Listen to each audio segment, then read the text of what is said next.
Number 14 is Welcome to My Nightmare. Welcome to My Nightmare. I'm surprised this is so high up. I like this album. So you gave this 19. Yeah, I did. Yes, this is in my top 10. I think. Yeah, it's number 10. Wow. Number 10 in my top 10 Alice Cooper. So this Welcome to My Nightmare Welcome came to above My Nightmare. Schools Out. It did for me. Yes. Yes. Oh, that's gonna piss off some Alice Cooper. I'm sure it is. Okay, well, I don't have this one on vinyl. I've got it on this CD thing here. Is this available on vinyl? It's kind of I guess. I'm So not this entirely sure. This is a sequel, obviously, to the classic sort of concept of the first Alice Cooper solo album, isn't it? From the 70s. This is from 2011. Yeah, 10 years ago. 10 years old already. And I just love this. This is really, really good fun. Pretty much every song on here I can find some kind of enjoyment out of. It's a cheesy rock record. The Caffeine, that was the single, I believe. Caffeine's cool. I like that one. Yeah, I love it. Absolutely love it. I'll Bite Your Face Off. There's a Disco Bloodbath Boogie Fever track there. That's the low point for me. I enjoy that. Ghouls Gone Wild. No. You're not gonna. Anything I say here is not gonna turn you around, is it? But for me, it's something that I didn't really listen to much. I probably sort of felt. I mean, Alice Cooper in the previous decade, I listened to a lot. And when this album came out, I think I gave it a download. I was more into downloading music then, and gave it a cursory listen, and then thought, nothing on there really sticking out. But this time, and it's probably only the first or second time I've heard it since it first came out, it really grabbed me all the way through, and I really enjoyed the humour in it, and the production is great. Yeah. Yeah. Yeah. For me, one of my favourite modern and actually overall Alice albums. I think it's got some really nice moments on this album. I think it's a bit long overall. Yeah. But then it's of that era, isn't it, where you're trying to shoehorn in those extra sort of 3 or 4 songs. Well, it's got some stuff that's been kind of like the Nightmare Returns is just like an orchestral thing, isn't it?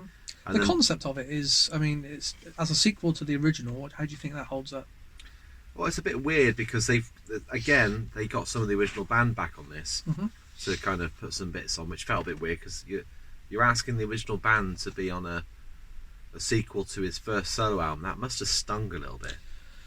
I'm sure the paycheck probably helped a little bit. Just a little bit. It felt like Bob Ezrin was kind of shoehorning in some orchestral stuff. So there's like a kind of is it the Underture? Yeah.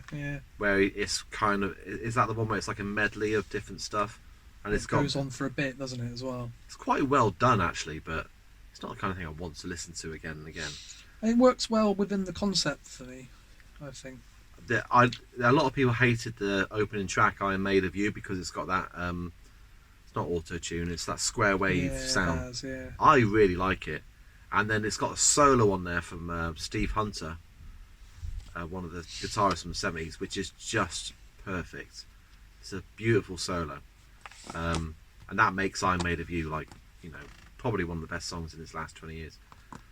"Last Man on Earth" is brilliant. Yeah. That's a perfect kind of vaudevillian kind of. The lyrics are great, and that's classic Cooper. It's just a really well written song, and his vocals and delivery is perfect. The Congregation is almost got a bit of an Oasis feel to it. I quite like it. "I'll Bite Your Face Off" sounds like the Rolling Stones, probably a bit too much. "Disco Bloodbath Boogie Fever" can kiss my ass. I hate it. I love it. It's great. It's Alice Cooper rapping. Yeah. It's not enough rap in Alice's later career. Yeah. "Ghouls Gone Wild" sounds like some awful pop, I don't know, pop punk, Beach Boysy. I just think it's I don't want it on the album. "Something to Remember Me By" is a sweet little ballad. It really harkens back to the 70s. I think moments like that really do harken back to the original "Welcome to My Nightmare," because that sounds like it could have been on there. And again, I think that was Steve Hunter, or maybe it might have been Dick Wagner. I can't remember. "When Hell Comes Home," which I think was written by Michael Bruce, is great, and it's really dark, and I think that's about spousal abuse, and that's quite a hard-hitting song, and I really like that. What do you think of the song "What Baby Wants" with Kesha? Yes. What did you think of that? I had to look up who it was singing because I wasn't familiar with her at all. But yeah, no, I do like it. Yeah. It's quite good, isn't it? It's the Yeah. kind of I've song. never heard any of her other music, so I've heard of her. I She's ought just to hate something it, and I media don't. quite a bit. But no, I really enjoy it. Yeah. The solo sounds like the solo from "Beat It," doesn't it? Yes. It sounds like Van Halen. Yes. I Gotta Get Out of Here. I mean, to me, it sounds like you like this album more than you're letting on. There's a bonus track on this CD called "Under the Bed," which is absolutely brilliant. I don't know why it wasn't included on I the don't think album. that was on the version I listened to on the. Oh, have you not heard it? I Oh, don't think so. I'll sort you out because it is Yeah. brilliant. It's reminds me a little bit of kind of Desmond Child era Alice Cooper. But I'm not sure with the whole putting bonus tracks on a concept album kind of thing. Anyway, I think it really yeah, kind of takes you out of it a little bit, doesn't it? When that runs. I got a feeling they afterwards. had different bonus tracks on I all don't over the world. Yeah. And, so yeah, there's some really good stuff on here. I think it's a little bit bloated. It's a little bit again Bob Ezrin getting all his mates in, and I think it's the most fun of his modern stuff, of his modern records. It's It the, is the most fun. fun you can have. It with is an really Alice Cooper fun. album. I think that's probably why, coming back to it this time, I rated it so highly. Maybe, you know, if I did this again, maybe it would come out a little lower, yeah, or maybe it would come out number one. I don't know. yeah. I mean, you know, like you said, when you actually do analyse it, there's some really good songs. There is. It's just my There opinion. is a bit. Of, Disco Bloodbath Boogie Disco Fever. Bloodbath. Just, I'm sorry, that actually makes the album worse. It's not Dragon Town's Disgraceland, is it? So If you took come these on. songs out, suddenly you got a great album. You know. I don't think. I mean, like we'll get to this with some later records. I think. I don't think having, if you've got some songs on there that are really really great, having a couple of crap songs doesn't make the album that bad. It doesn't drag it down that far for me. I Because did. you can always skip them. You know. Yeah. Depends how good you think the good songs are. I think. And I think the highlights of that album for me Don't get me wrong, the highlights are great, drag it right up. but I like to put an album on and listen to it. I don't have to get up and change a track, especially, you know. Well, I wouldn't do that. I would still listen to the song which is a bit and wait for the next good one. Yeah. That's the difference between me and you, Dan. I have Isn't to agree to disagree on that one, Tim. it? Yeah. Special Forces. Ah. So this one's from 1981 So, follow up to Flush the Fashion. and much better Good album, this. for me. Really enjoyed this for a first time listen. Actually, wasn't expecting. I've heard bad things about this album Have you? from. Well, as I was doing this, I did sort of have a look at some other people's rankings. Okay. A lot of people ranked all these 80s albums near the bottom. Right. So, as I was listening to them, that didn't really sort of correlate for me because I was really finding something in all of them that's worthwhile, and this probably more so than well, all of them apart from DADA. I think this one stands up well, and it's still good today. I think the production hasn't dated at all for me. It's funny you should say that because I remember when I first heard it, I thought the production was lousy. But it's because it wasn't what I was expecting. It's of that era. It But sounds like a lot. I mean, this is 80s music. Isn't it funny how, like, 80s music sounds. stuff in the 80s Yeah. that sounded naff in the 90s now sounds fresh? It's really weird. It's because I think we're so bored of that kind of overly slick, processed kind of polished sound. Yeah. It's actually quite refreshing to hear something like this. Now, interestingly, we were just talking about not having to enjoy an album, not being able. You know, you shouldn't really skip anything. Yeah. This has got a live track right slap Yes. bang in the middle of it, Yeah. which takes you right out of the album. That's true. And it's not a real live track either, I don't think, is it? It was a fake yeah. in a studio job Yeah. of Generation Landslide, and he changes some of the lyrics and it doesn't work. It's that sort of took me by surprise, really. But who do you think you are? And you look good in rags were my individual highlights. You got any thoughts on those? Yeah. Those tracks in particular? Yeah, I love both those tracks. 7 and 7 is a cover, I think. It's great. Prettiest Cop on the Blocks is just a kind of really compact little pop song. Don't Talk Old to Me is really interesting. It's kind of multi-part kind of vocals going on. Yeah, I remember that. Generation Landslide, well, I don't know why they did that. It could do it like that, couldn't it? Really, The- I think it'd flow a lot better. Interestingly, I used to have a signed copy of this. I don't know where it's gone. Where does it fit? Sorry to interrupt, but where does it fit on the vinyl? Is it at the end of side one? What, Generation Yeah. Landslide? I think so. Yeah, okay, that kind of makes more sense. But interestingly, the copy I used to have, it used to have a track on the back called "Look at You Over There, Ripping the Sawdust from My Teddy Bear," Right, okay. which was originally supposed to be on the album, and they took it off, but they never took it off the artwork. So I remember having the artwork go, well, where's the song? Where's the song? And Yeah. I was wondering if it was in the grooves, Yeah. or they used to do things in the label. And there was no way of just finding out on the internet back then, was there? So, And years later, it wasn't until that box set came out, The Life and Crimes of Alice Cooper, oh, yeah, I remember that that. they included that song, and it's really good. Mhm. It's weird. Would it have fitted quite well with this rest of this Yeah, record? yeah, because you've got songs like "Don't Talk Old to Me," which is again, and "Skeletons in the Closet's" weird as well. It's kind of that, almost kind of. It's not punk. It's not new wave. Yeah, It's I'll have to check that song out. kooky. So that would have worked a lot better than having the Oh yeah, live track in there. definitely. Yeah. And But I suppose he was on a lot of drugs at this time, so it was. Some he very had a interesting really good stylistic band. choices. He was heavily touring. He did the UK. He was touring the UK heavily, getting a really good name. The band were really kind of tight, kind of aggressive. They were playing all the Alice Cooper hits, but really aggressively. And I've got like a live album from the time. It's great. Everything's a bit too fast because all speeding out of their minds, but it's great. And it's like Alice has got his mojo back again. And he was going for that kind of military, almost Japanese look. He had like some weird kind of affectations going on, and Yeah, there's a few interviews I've seen with him from around this period. oh god, yeah, The state of the man he's is jibbing out like Yeah, Yeah. it's not good, and Yeah. It's Made for amazing good that he music, made it though. through. It did. As it turns out, it did. Yeah. did you like the I'm song surprised. You're a Movie? Yes. Yeah, I loved it. I Yeah. love that one. Yeah. Yeah, that Um, was Yeah. I don't know why I like it. It just works for me. But it's a really interesting album, an interesting time. And what year was this? 82? 81, isn't it? 81. Yeah. Yeah. It's just the third of the four, isn't it? His merchandise of it looked really cool, man. And he used to have this the Special Forces kind of logos and stuff. Yeah. And the t-shirts go for megabucks on the really? internet. I'd love some of that. Getting excited now. This is it's getting Ah. down to the nitty gritty a bit, isn't it? Hey Stupid. Well, And I gave it 16, you gave it 17. So pretty good high scores for Hey Stupid. yeah. For me, it's I ranked it just a little bit higher than Trash. So Oh, that's because interesting. it's I obviously listen to them. I listen to these albums chronologically. Yeah. So another one I've not heard for a long time, but played a lot back in the day. Mm.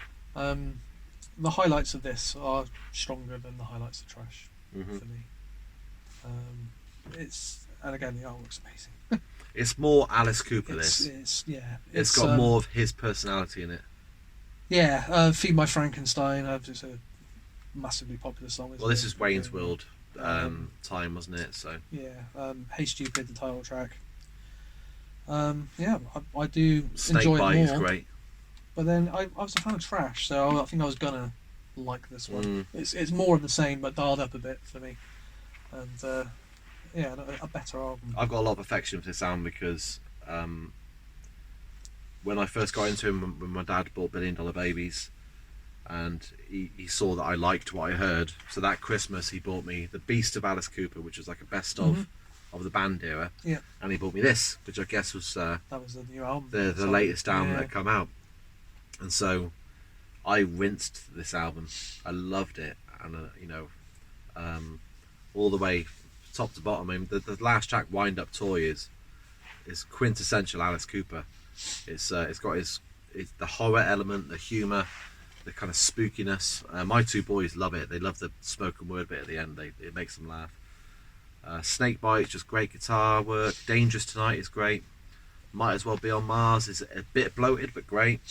It's still got that Desmond Child feel about it, but more of his personality. It's dialed back a little bit, isn't it? It's more. I think the Desmond Child influence is more to the forefront of Trash Yeah. than this one. This is more Alice. This has got less Bon Jovi. Yes. I can't stand Bon Jovi. I'm sorry, but I'm not a fan, but I think what he does on Trash fits in quite well. oh, it with the does. style. I mean, this is possibly a bit too long. This album. It's tracks like "Burning Our Bed" and "Die for You," Mm-hmm. "Dirty Dreams I Can Live Without." That's a little bit too on the button for me. You know, I don't really want to hear what he's dreaming about. But "Hurricane Years" is cool. "Little by Little" is cool. "Love's a Loaded Gun." I quite like the artwork as well. Yeah, I do. Yeah. It's quite iconic, the back isn't it? cover. I mean, it looks like Bad, doesn't it? From Michael Jackson. Yeah, it does. Yeah. Yeah. The same label as well. It is epic. Yeah. So, Hey Stupid. Yeah. Good album. Number 11. So 11. we're not quite into the top 10 yet. We're getting there. But we're getting there, and so it's Constrictor. So, how many points did you give this? You must have given this quite a lot of points. Well, yeah, because you've given it 8. Oh, I've given it 25 points.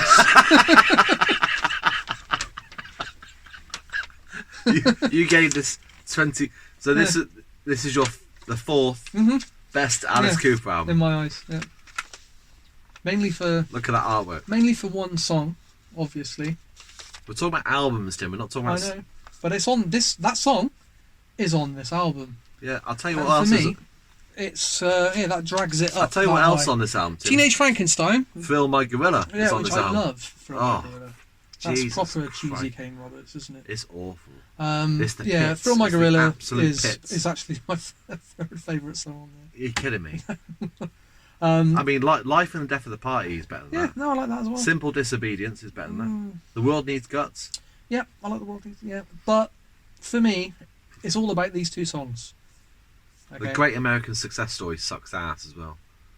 That's like proper cheese. The production on this probably isn't as strong as the other sort of. The drums sound like they've been done on a Casio keyboard. It's obviously not a real drummer. It's been early doors of programming drums, trying to get that metal sound, but it's obviously not a real drummer. I don't know if they were really going for the metal sound. I think because what are you talking about? Look at it. It's heavy Man metal. Behind the Mask is it's like synth pop, isn't it? Yeah, but really? that track aside, the rest of this album is heavy metal, isn't it? He was going for heavy metal. Yeah, Teenage it's Frankenstein. hard rock, isn't it? Listen to the solos. It's Kane Roberts. Don't get me wrong, the guitars are great, but the production is really poor. But the song "He's Back" has obviously been mixed by someone else because it was from Friday the 13th. So Teenage Frankenstein was used on that as well. Friday the 13th Part 6, Jason Lives. So Teenage Frankenstein and He's Back, Man Behind the Mask both feature in there. But the production, the difference between production, it's a world of difference. Like I said to you, I think before, I think if you listen to Teenage Frankenstein in the film, with the way they've mixed it into the film, it sounds a hell of a lot better. Everything sounds better on a film, though, doesn't it? It does, yeah, it does, including obviously the title track at the end there, which is the greatest Alice Cooper song of all time.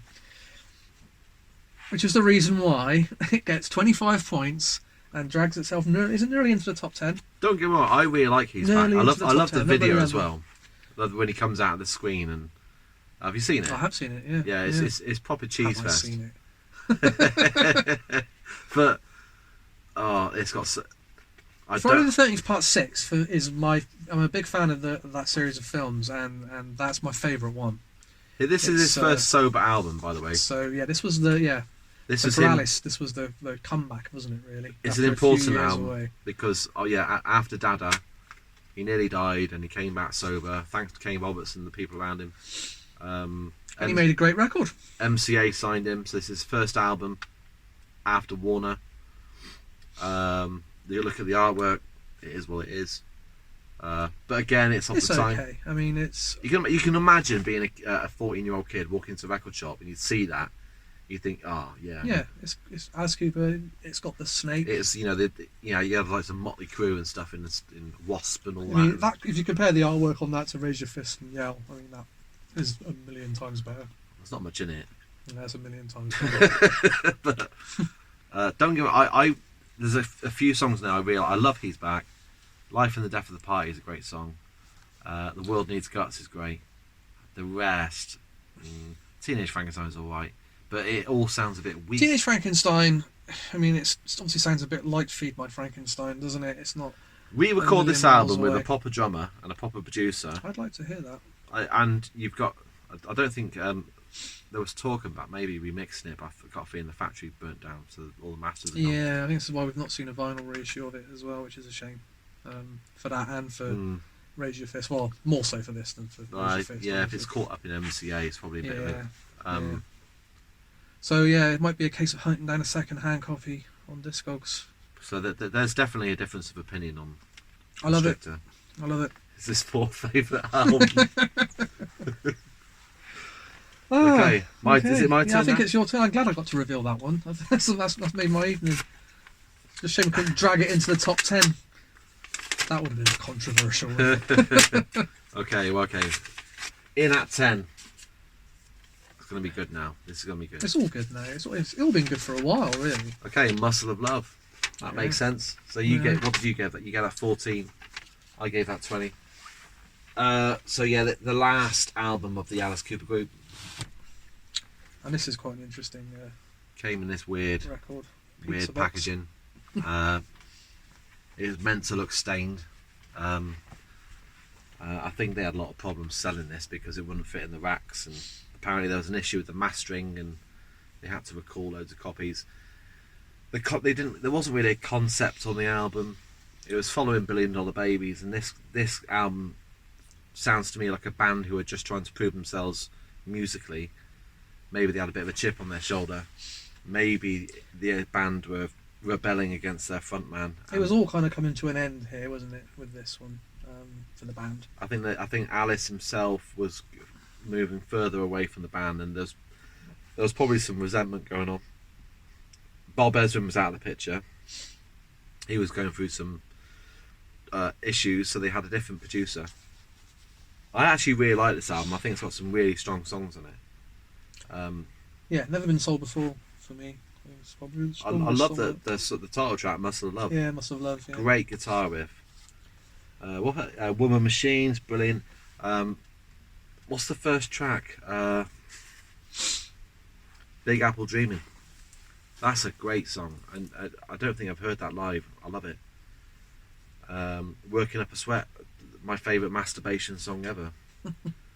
And Teenage Lament, which is it's worthy of being another teenage anthem. I think that's got Liza Minnelli, I think it is, on backing vocals, and Man with the Golden Gun, which was written for the James Bond film.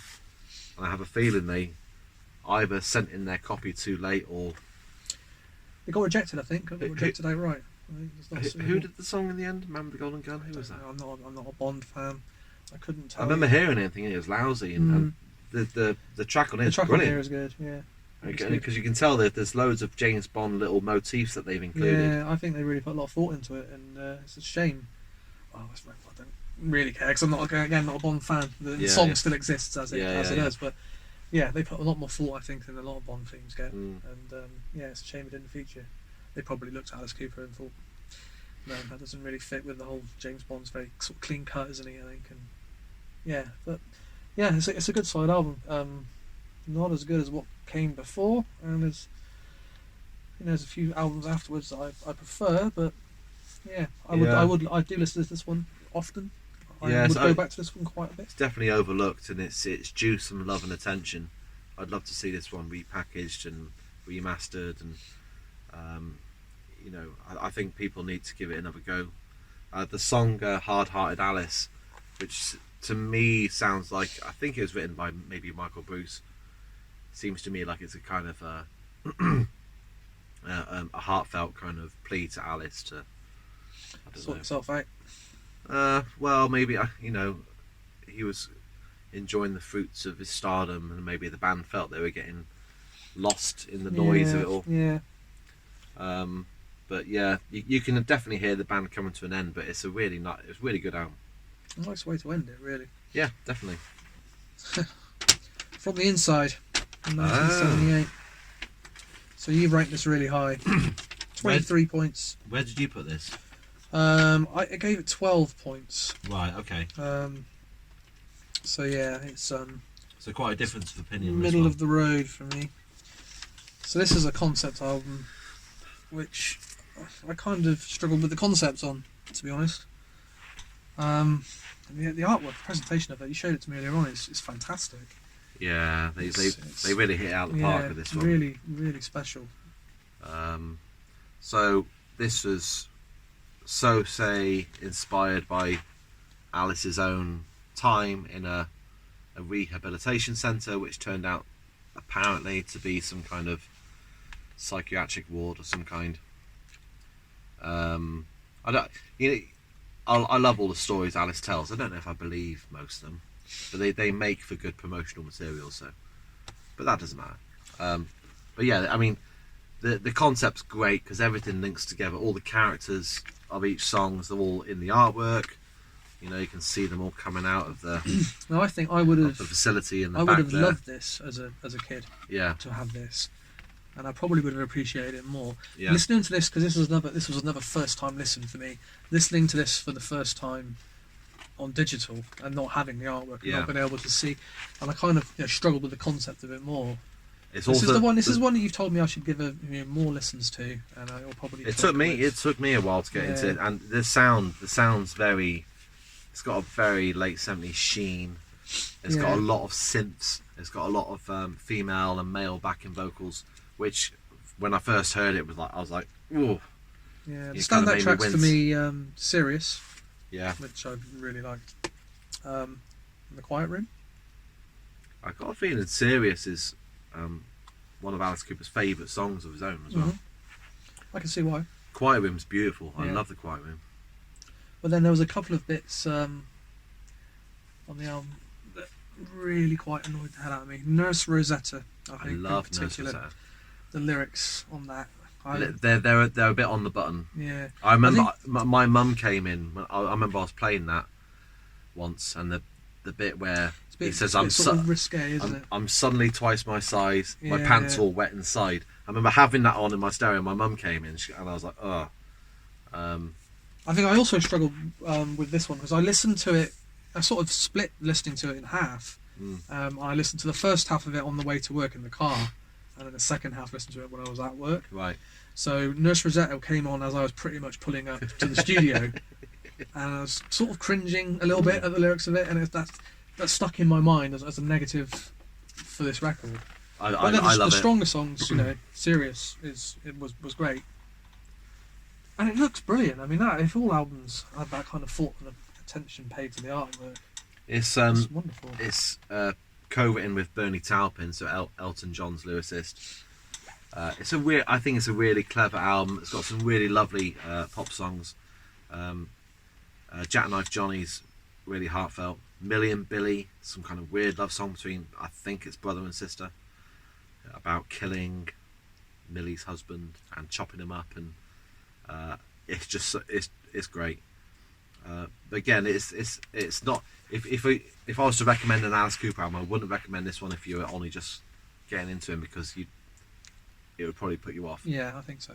But then I think it's a bit too much. I think for a seasoned Alice Cooper fan, I can see why it's held in high regard. But it's well produced, even if it is a bit kind of jarring to begin with. You know, the more it's like a fine wine. This album, I've really come to love it. yeah, And I love the considering concept. I think it came after "Lace and Whiskey," which was Dire. which Yeah. was poor. So Yeah. I can see the improvement, even though it's not something that I've related to. I can see the quality in it. I can see the improvement over the previous album for sure. The Last Temptation. Oh, it's coming quite high. Wow. Yeah. So you gave it 20. I gave it 22. So you've liked it more than me, and I really like this album. Really like this album.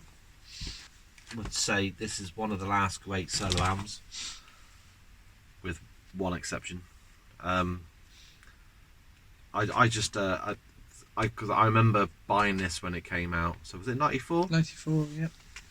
It stands alone, doesn't it, as well? He never. I don't think he really properly toured this. He was doing some kind of festivals and things. He didn't really do much in the 90s, did he?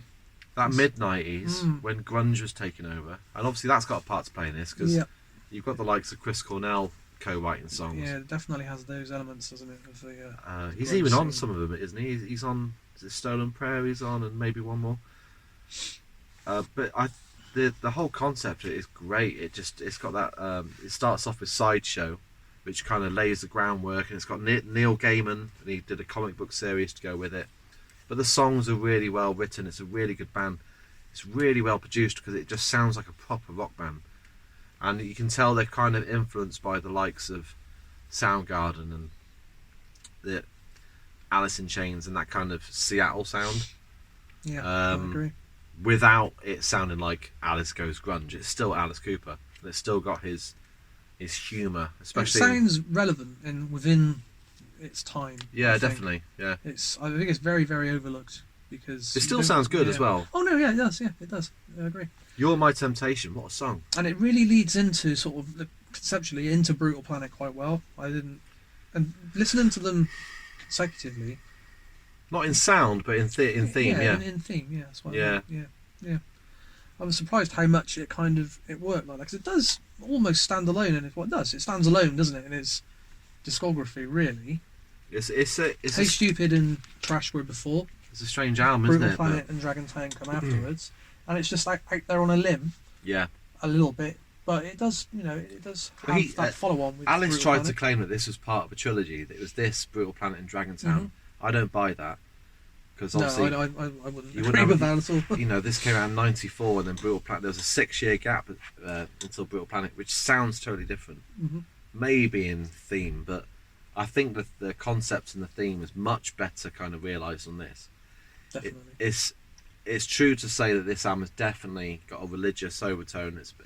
A lot of it is about Alice Cooper's Christianity and his return to Christianity. I think I hear a lot of him kind of. It's not, but the thing I like about Alice Cooper, he doesn't preach. He doesn't. He's not kind of telling you what to think. But he is kind of putting out kind of. Yeah, he does lay it on the table, doesn't he? And he's kind of lets you make your own mind up about moralising. Maybe is what he's doing. Yeah. So with the big hit on this, Lost in America. Yeah, that's great. I love it. Yeah, I love the last couple of tracks. So Lullaby and It's Me, in particular. And Cleansed by Fire. And Cleansed by Fire. Yeah, that's amazing. Yeah, I think the second half of this is stronger than the first, but it's all really good, and it all I think holds up really well today. Yeah, I really do like that album. Yeah, and I love that artwork. Oh, it's great. Yeah, you know, I mean, after Trash and Hey Stupid, that's a proper album cover. That's great. Yeah, well, all the Constrictor right through up to this. I mean, this is the best of the lot album-wise, isn't it? Easily. Easily. I mean, I'd say this is his last great bit of album artwork. Yeah, you could be right. You know. So number 7. Wow. Okay. So The Eyes of Alice Cooper. Blimey. Well, that came really high then. Didn't it? Yeah. Well, I mean, this is. I gave this 27 points. Wow. Did you? This is my. This is number. It's your second favourite album. Yep. No way. Yep. And you gave it 17. Wow. So explain yourself, because this is amazing. This is a I flawless don't know. record. Well, I gave it a good score, Tim. Yeah, but it's not high enough for me. It's not his second best album ever. Yes, it is.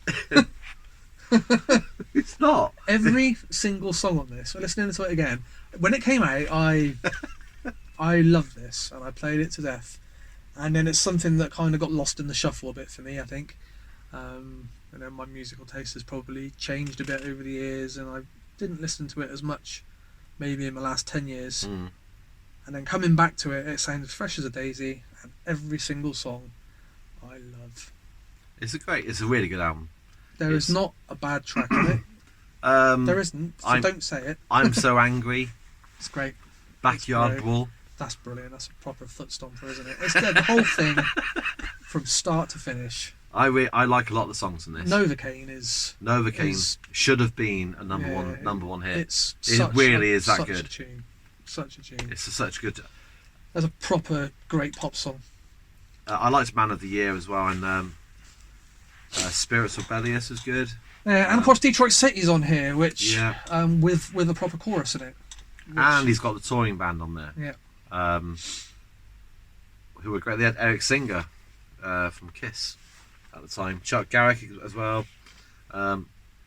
Really, really good band. And you can hear it, and it feels like they're a band. It feels like they're a team, and it feels like they've gone into the studio and kicked ass. And I think the production's a bit.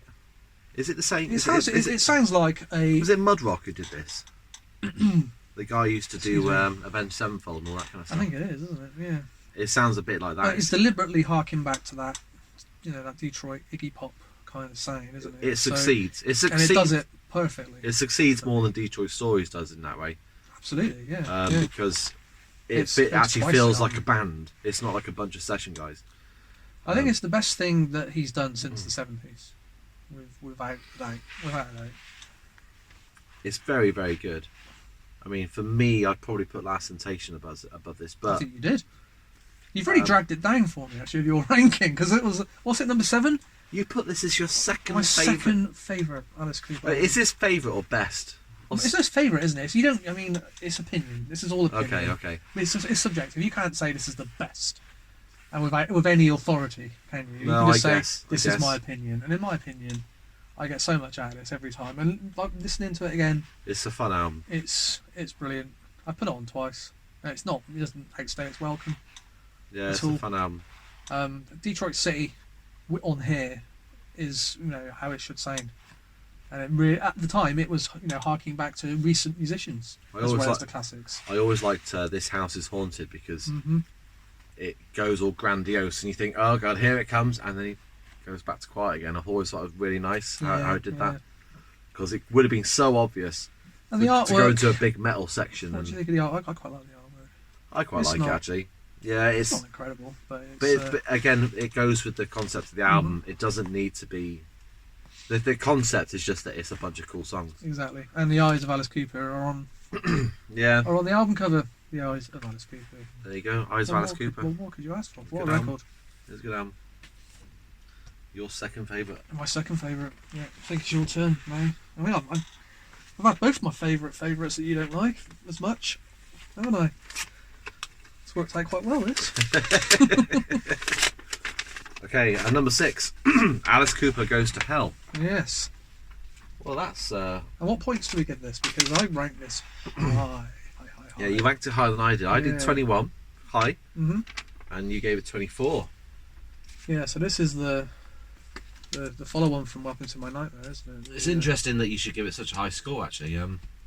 I always remember when I used to, listen to it back in the day, thinking it was, a little bit cheesy and a little bit not so well thought out as Welcome to My Nightmare, but coming to it, listening to it this time, it's brilliant.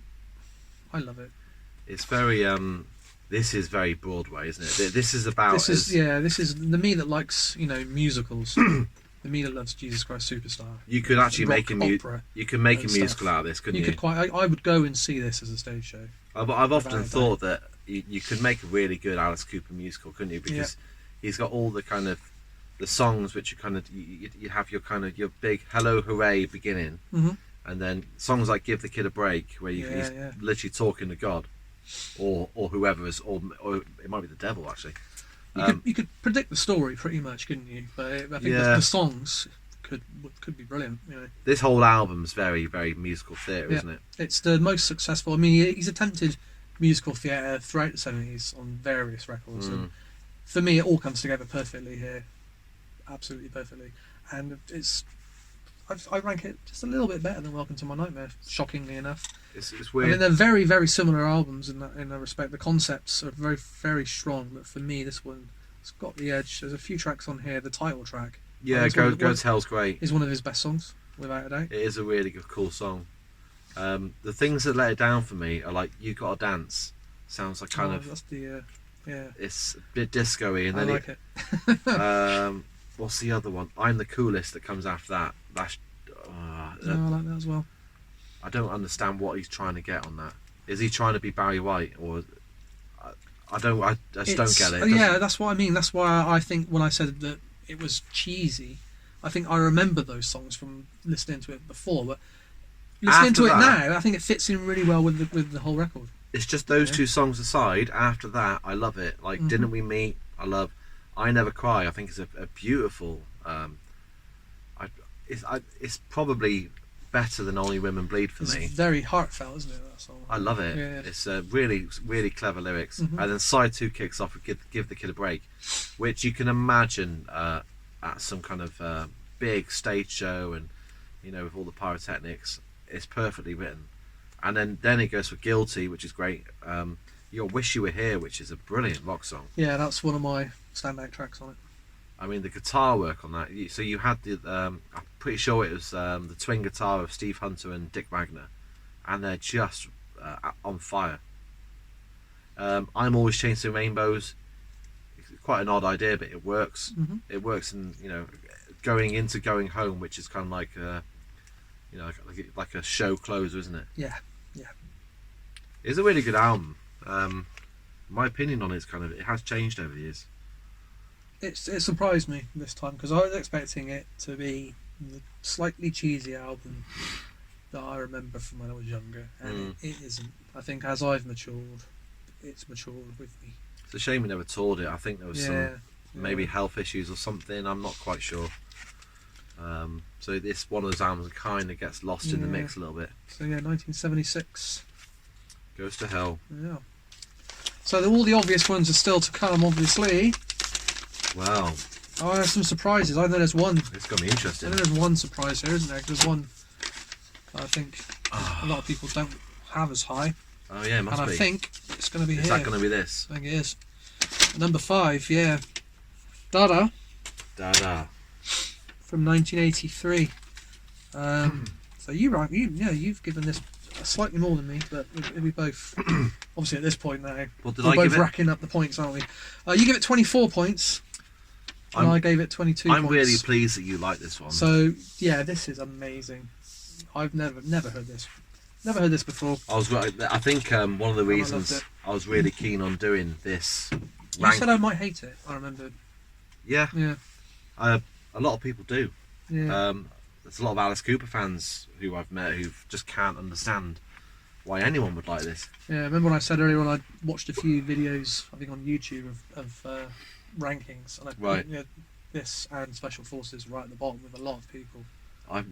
Which really surprises me, especially with this one, because this sounds like nothing else in his whole discography, does it?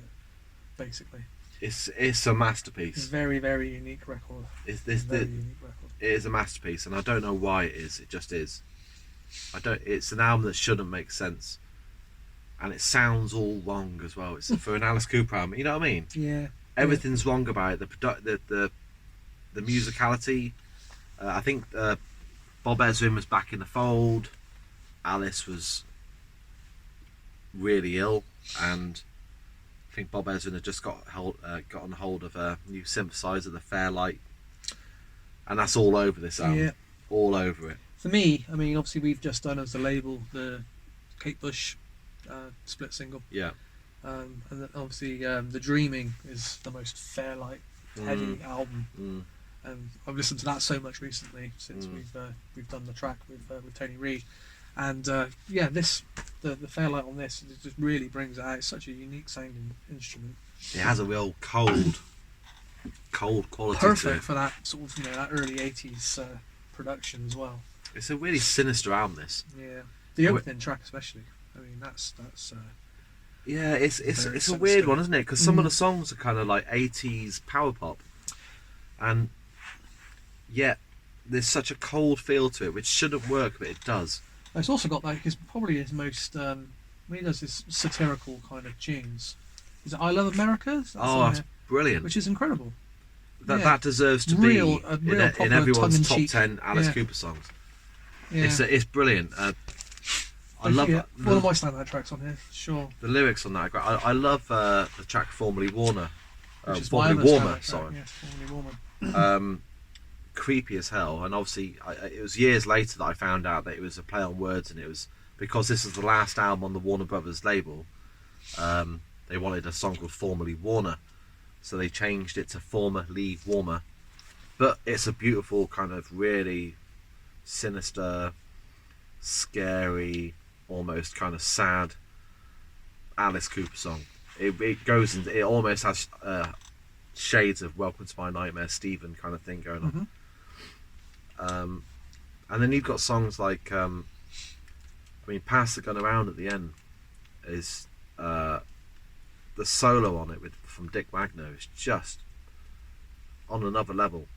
It's probably my favourite moment from Dick Wagner in Alice Cooper's solo work. I think it's amazing. I would urge everyone to just listen to Pass the Gun Around if you want to hear what Dick Wagner can do on the guitar. I'd urge everyone to give the whole album a listen. Personally. Well, I mean, it's if again a new Alice Cooper, someone who's fresh to Alice Cooper, I don't know if I. No. They probably listen to it because it's a weird album. Well, I guess most Everything people that about have it's made it weird. this far into this video are going to have some kind of affinity with Alice's music. There's some kind of weird undertone that is so like a dysfunctional family and this, father, son, daughter, cousin, brother, really weird relationships going on. The artwork doesn't make sense. Nope. Some kind of, was that a Salvador Dali, and then they got the Dada art movement, which doesn't marry with that. Or so I've heard them saying that it's inspired by the Dada art movement. It's like, well, it's not, is it? It's obviously inspired by a relationship with your father. Surely. Yeah, well, lyrically it seems to be that. So the opening track is like this monologue between a psychiatrist and his obviously mentally deranged patient, which is really, really creepy. And of course, none of this has been played live, has it? No. Which is a Barely shame. ever talked about. I love this album. I absolutely love Yeah, it. this was my my discovery of doing this. This whole experience has been capped off by discovering this album because it's something I'd never listened to before, and I'll certainly be listening to on quite a regular basis. I think It's over definitely a the chalk years and now. cheese one. I You can see why people dislike it. yeah. You can see why people that that love the 70s stuff would come to this and think, hang on a minute, this doesn't sound anything like what I know. This is him at the height of his drug problems, alcohol, whatever it was. But it makes for such an interesting. And the difference between this one and the preceding 80s albums, Flush the Fashion, Zipper, and Special Forces, he actually sings more in this one. It's not so kind of speed fueled. You slow down a bit, and there's some songs. And yeah, I'd love to know more about this album. The time. I'd love to know about the studio sessions. Yeah, so with Alice apparently, from what he says. Yeah, this for me is probably the most fascinating album of his solo career. Anyway, number 4. Number 4. Right. Well, we know, don't we, what are the 4 albums that are left? Yeah, but what order? And what order they come in? Love It to Death. Yeah. So I gave this my third favourite. You gave it 21. Yeah. So this is comes in at 8. Just turned Me? 50 years old. Like 2 weeks ago. Yeah. Around the time of the new album coming out, of course. The first album that Bob Ezrin produced.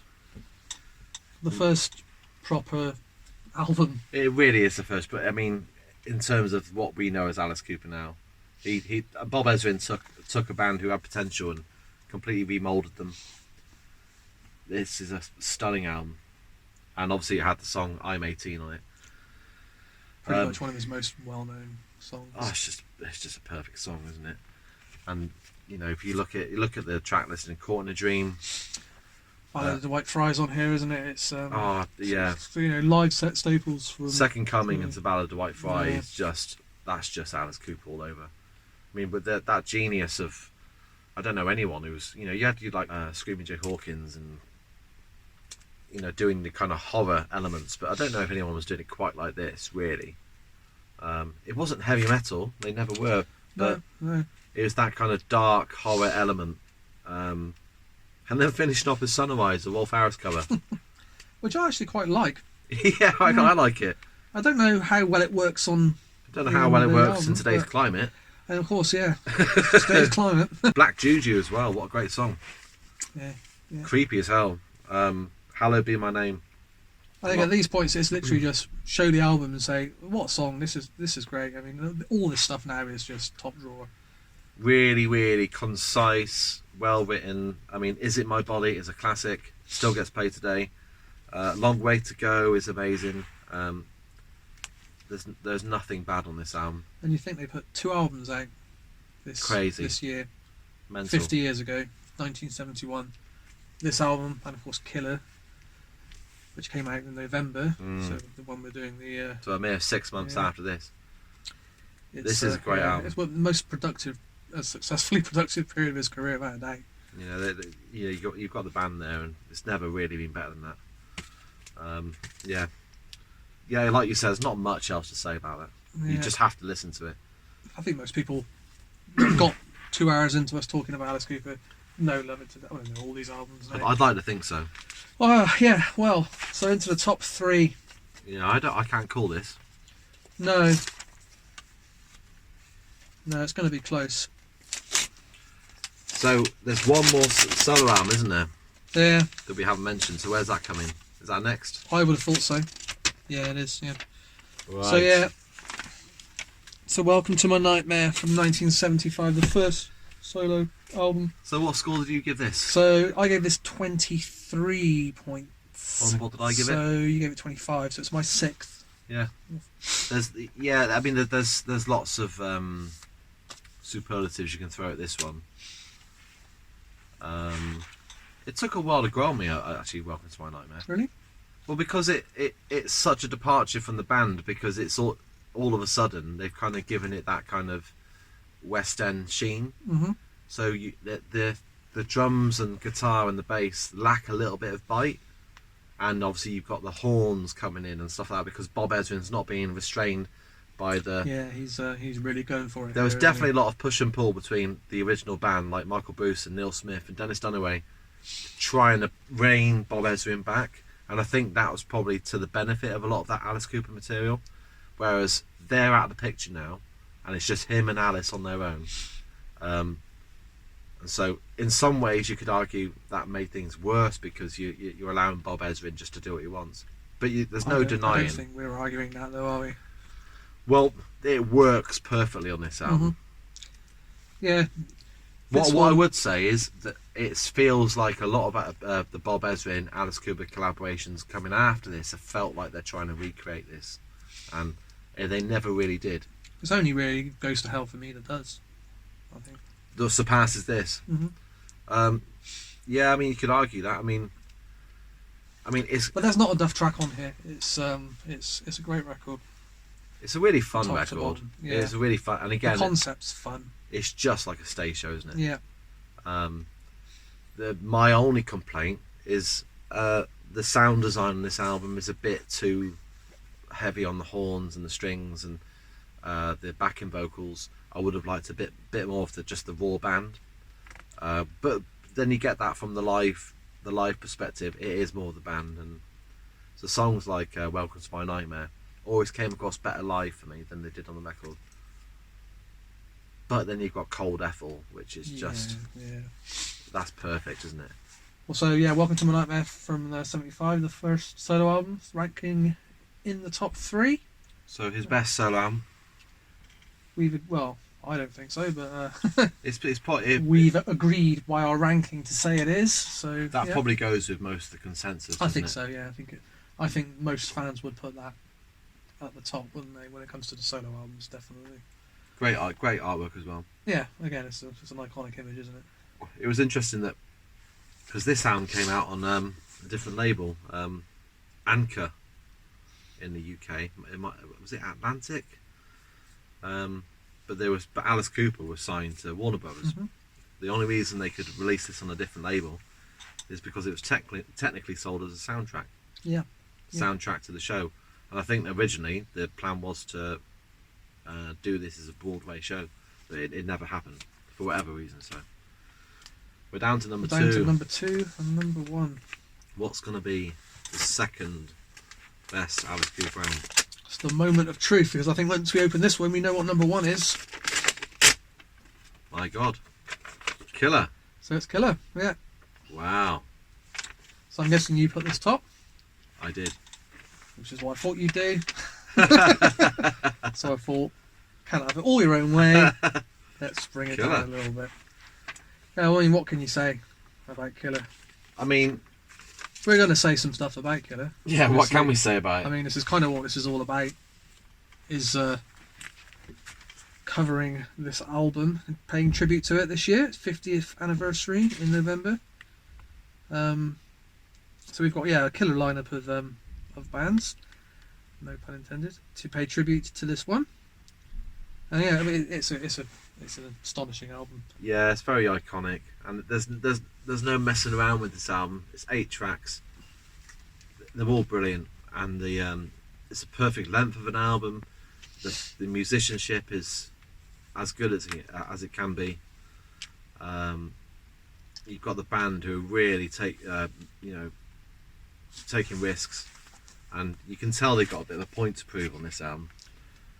Yeah, this is the first time it comes together perfectly. The production's brilliant. The playing's brilliant. Alice's vocals are the best. His screams on this album are just amazing. Under My Wheels could be the best opener to any of his albums.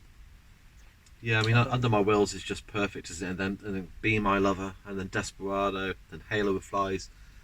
That first side is amazing, and the second side's kind of more operatic, and it's got the musical theatre side of Alice Cooper coming out. And that, for me, is what drags it down a touch, because I think the musical theatre stuff on the second side.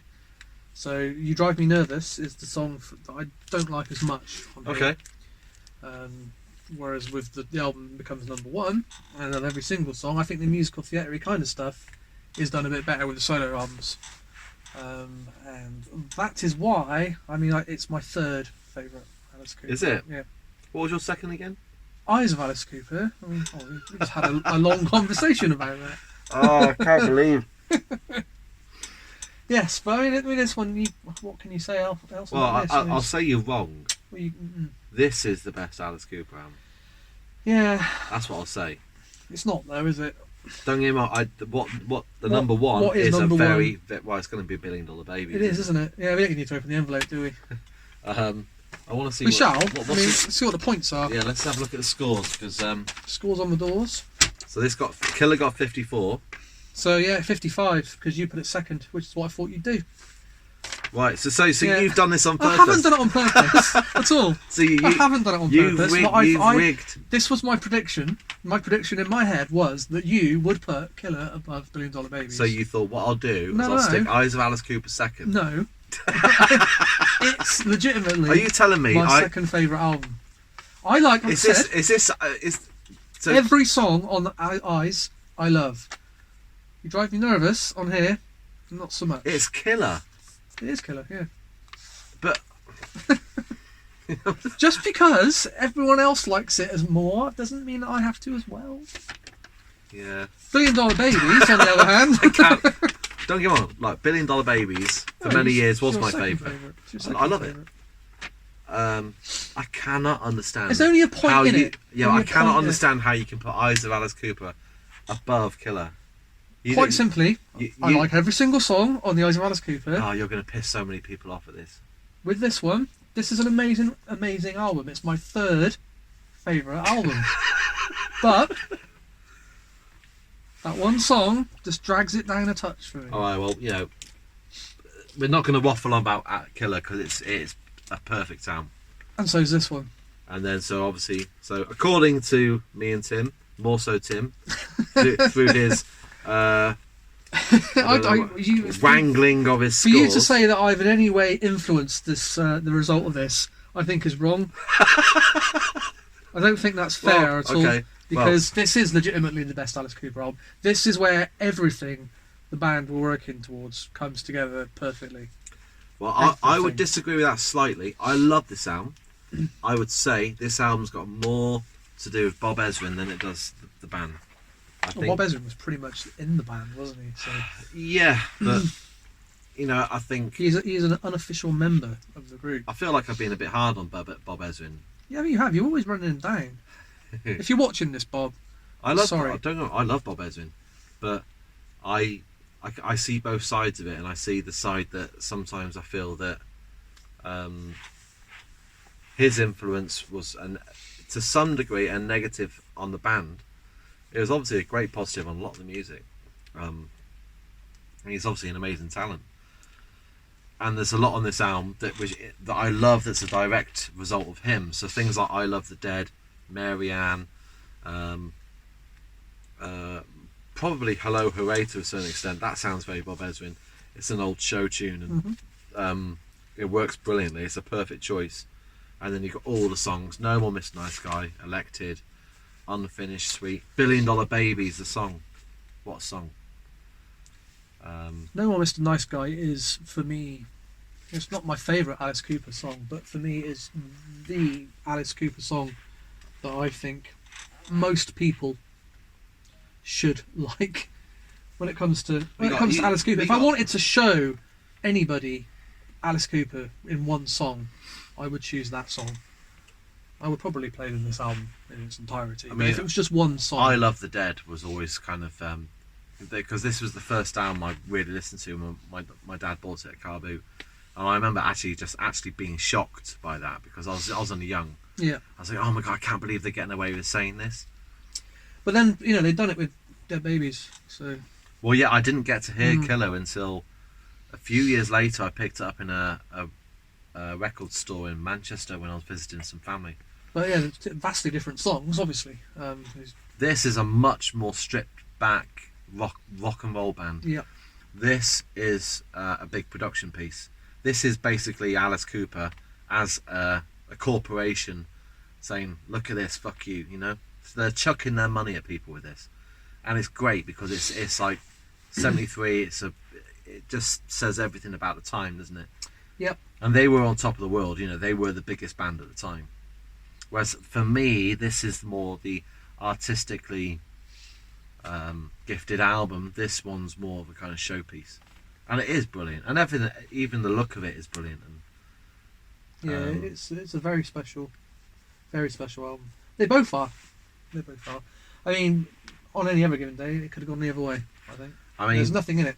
There's a point in it. Yeah, I mean, if you were to if you were to kind of if someone wants to hear the Alice Cooper group, these two and Love It to Death, you're not going to go far wrong.